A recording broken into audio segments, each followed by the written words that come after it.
Mass spectrometry, as we know, is a technique for determining the abundance and the mass of isotopes in the sample of an element, but it can be also used as a very powerful technique to identify or piece together the structure of more complex molecules. So we know that in mass spectrometry, the first thing that happens is that the atoms, or in this case molecules in our sample, are ionized, and they're detected in terms of their mass and their abundance or their relative intensity. I'm going to start with working with an example. My example is methyl benzoate. It has the formula C6H5, so that's a benzyl ring, COOCH3.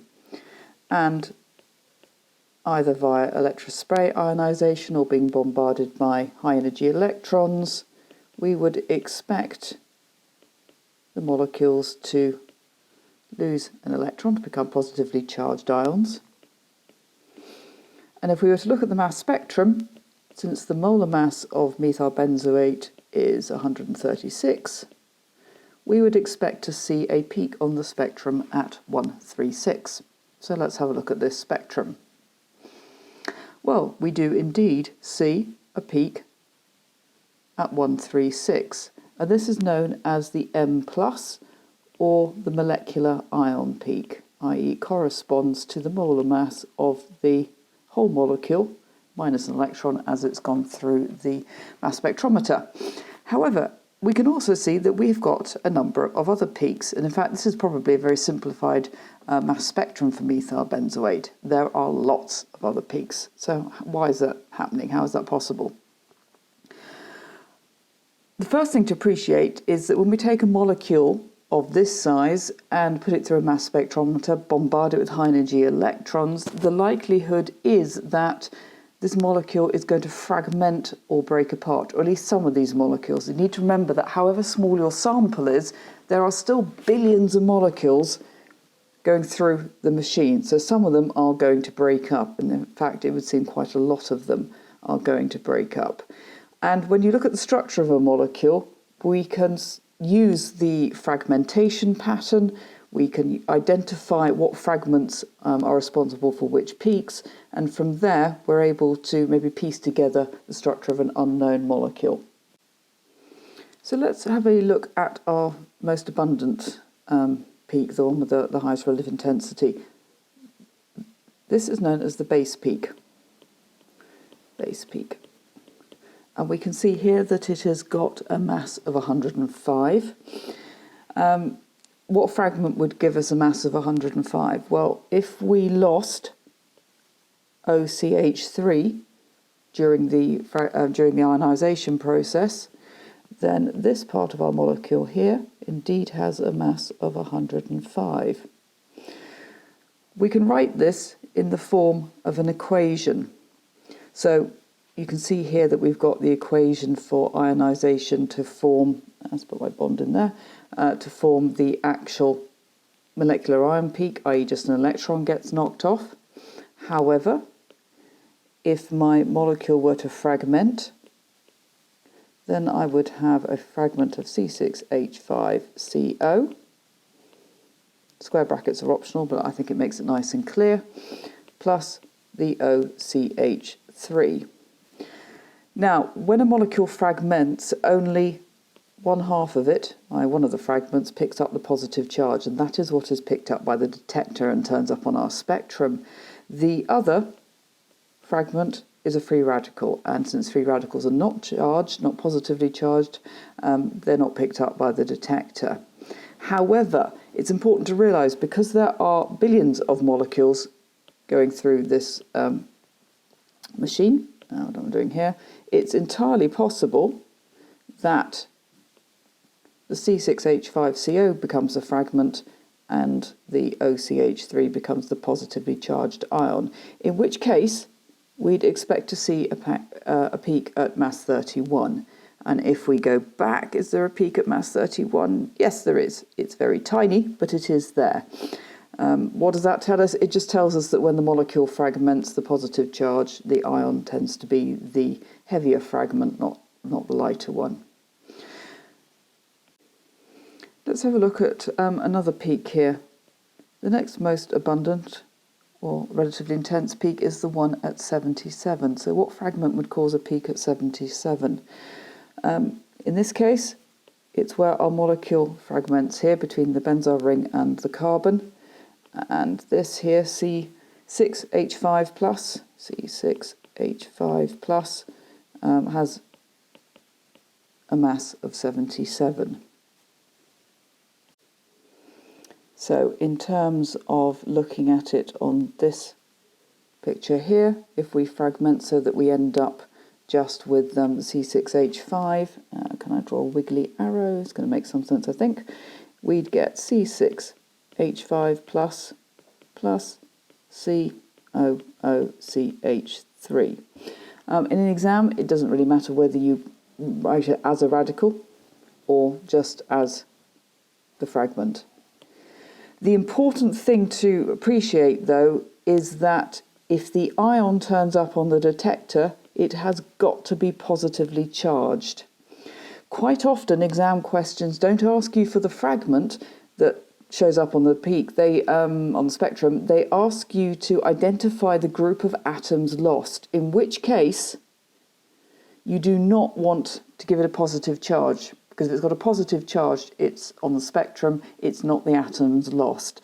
So we need to be really, really clear about that. It's a common way to lose marks in the exam is to get the right answer, but either put in a positive charge where it's not warranted, or forget to put in the positive charge when you're talking about peaks and ions.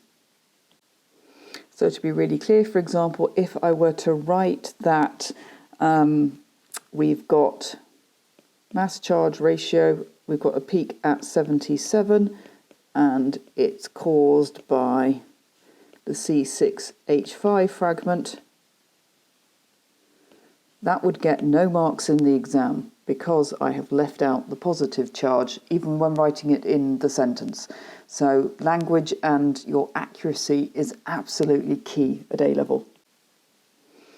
It's also important to appreciate that during this very high energy process, when molecules fragment, we often get rearrangement.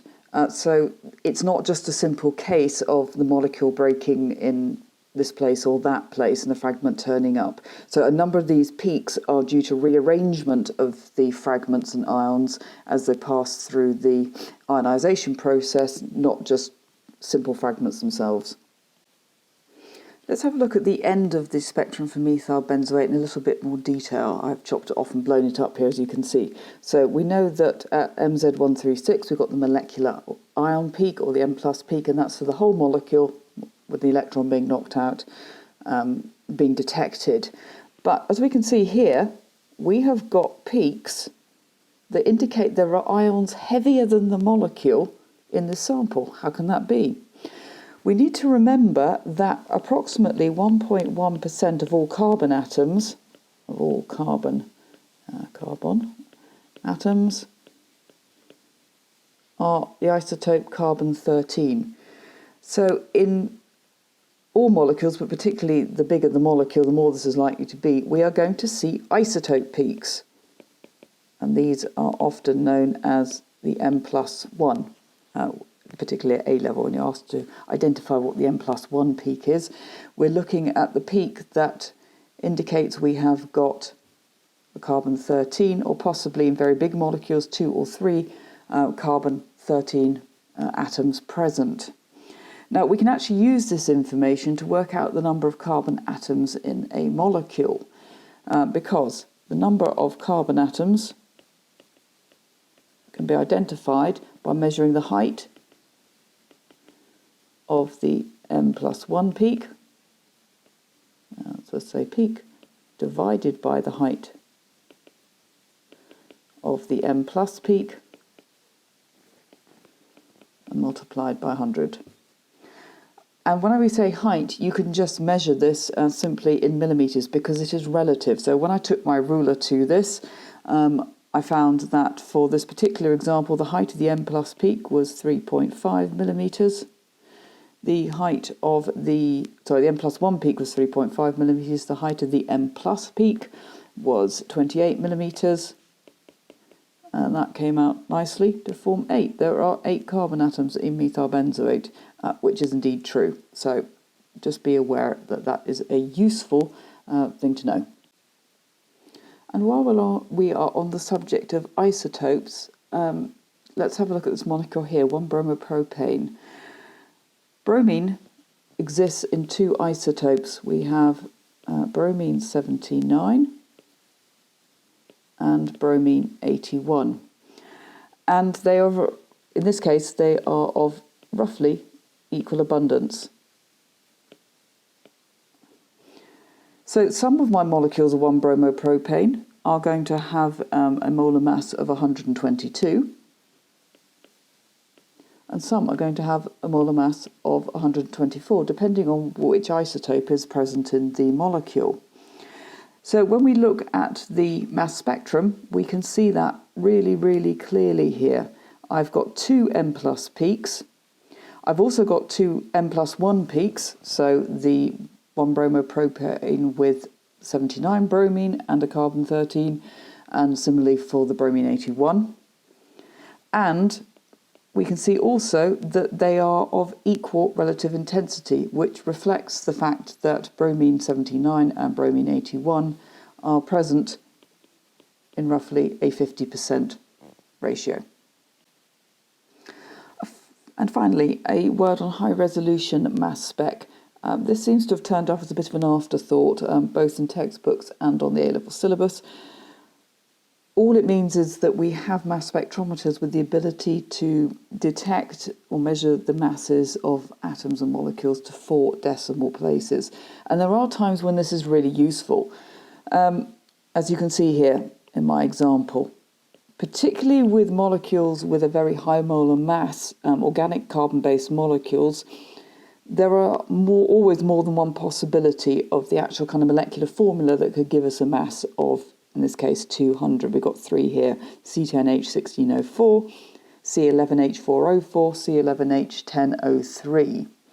However, if we were to measure the mass of my mystery molecule to 4 decimal places, we get a far more accurate mass number, or MZ ratio. Sometimes exams ask you to determine which molecule you have, and it's just very simply a case of using the accurate atomic masses, which they will give you in the question, to add them up and figure out which molecular formula is correct. In this case, it turns out to be C11H4O4.